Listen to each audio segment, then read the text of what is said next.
Which is the best shape for a fruit tree in the home orchard?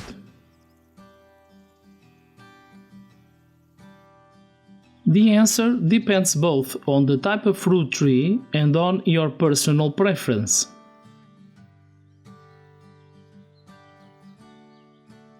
The two most common tree shapes are the open center and the center leader, and both have its merits. The center leader is similar in shape to a Christmas tree, with wider branches at the base and narrower at the top. While the open center or vase creates a cup or goblet shape, leaving the center of the tree open and keeping most branching towards the top of the tree. In both systems, the trees are pruned, so well-positioned main branches create a strong framework capable of supporting a good crop. Both training systems also help to control vigor. So, mature trees only require a moderate annual pruning.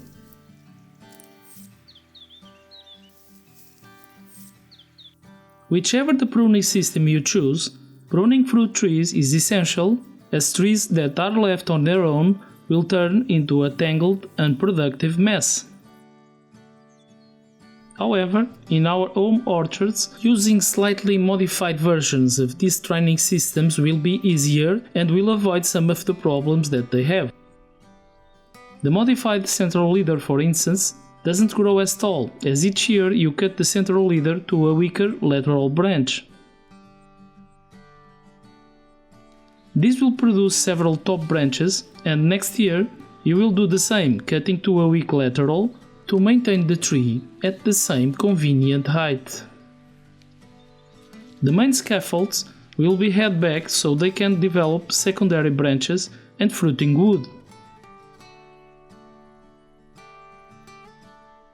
The use of dwarfing rootstocks is quite popular, as they allow for a smaller and highly productive tree. However, when using the central leader system, dwarfing rootstocks usually need some kind of support, as their rooting systems are too weak to support a full crop load and might tip over without help. Even with dwarfing rootstocks, we might avoid the need for support when using the open center system, as it provides a more balanced distribution of the crop weight. The traditional open center system tends to produce primary scaffolds from the main trunk that start quite near to each other. This is not ideal, as they tend to be weaker when they grow, and it's always best to try to distribute those main scaffolds more evenly. You can even combine shapes and produce trees that are almost a mix of both systems, if you find it more convenient.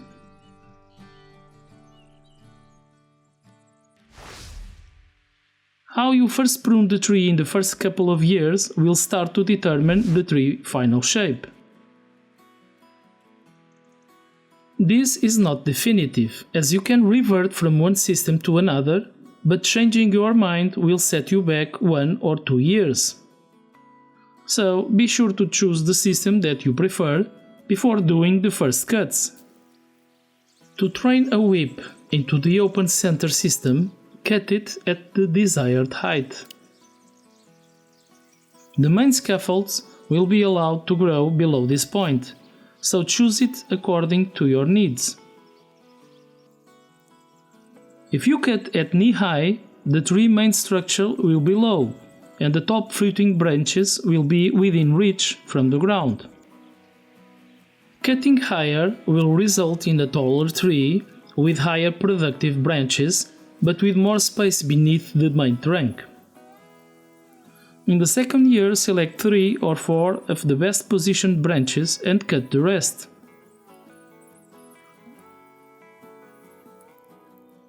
Ideally, select branches that grow in different directions and that are inserted at different points of the main trunk. If possible, avoid structuring the tree with all the main scaffolds starting at the same point, as these tend to be weaker in older trees. When regrafting a tree, that might prove difficult, as all the grafts start at the same level.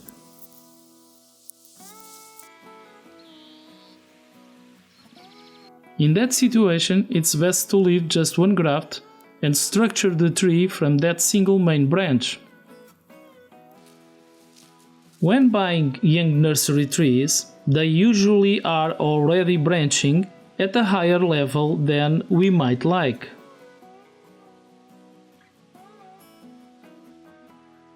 It's usually quite safe to lower the tree to the desired height, as dormant buds will produce new branches that will replace the ones that you have cut. When the dormant buds produce new branches, select the best positioned ones and remove the rest to start structuring the main scaffolds.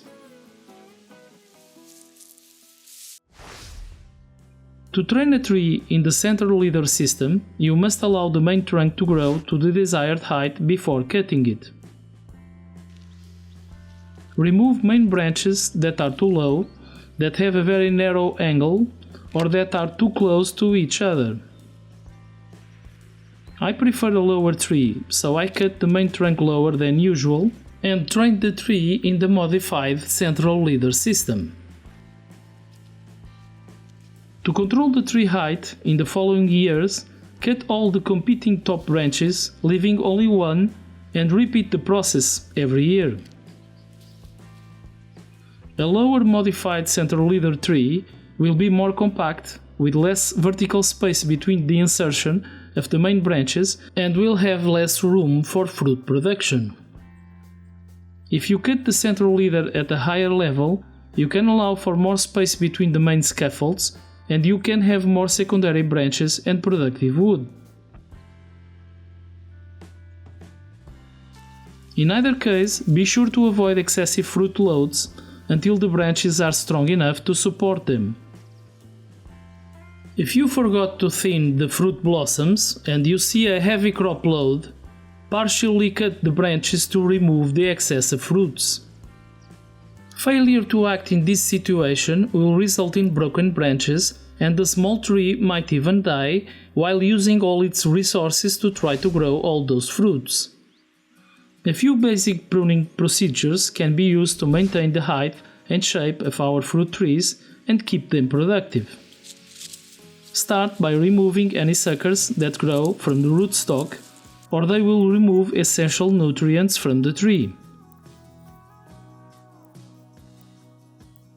In the modified central leader system, establish the primary and secondary scaffolds first, to structure the tree.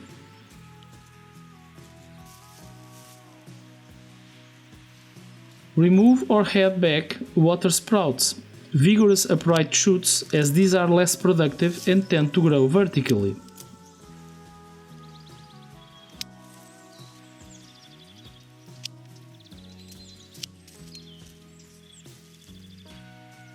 Head back long secondary branches to allow the correct growth of the main tree scaffolds and to stimulate the development of fruiting wood. Remove lower hanging branches, as these will not get enough sun and tend to produce smaller fruits. Apply these heading and thinning pruning techniques with moderation each year to promote fruiting wood and to avoid excessive unproductive regrowth.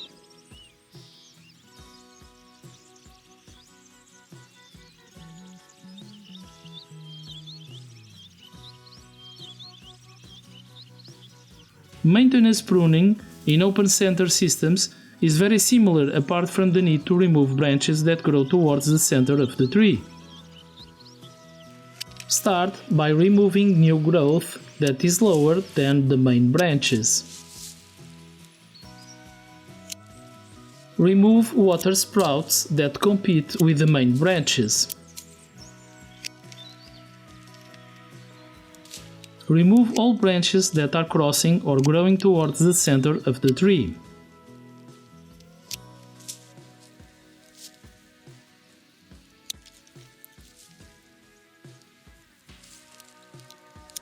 Head back long secondary branches to an outward facing bud to promote additional branching and fruiting wood.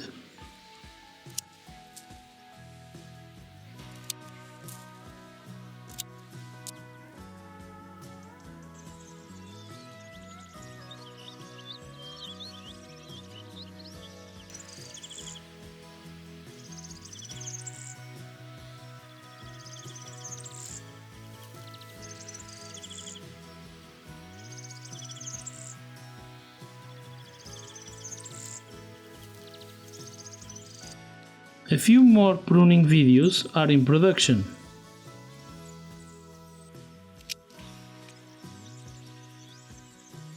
Subscribe to the channel and activate the notifications so you don't miss any new videos. If you appreciate my work, click the like button, share the video and leave a comment to help me make more.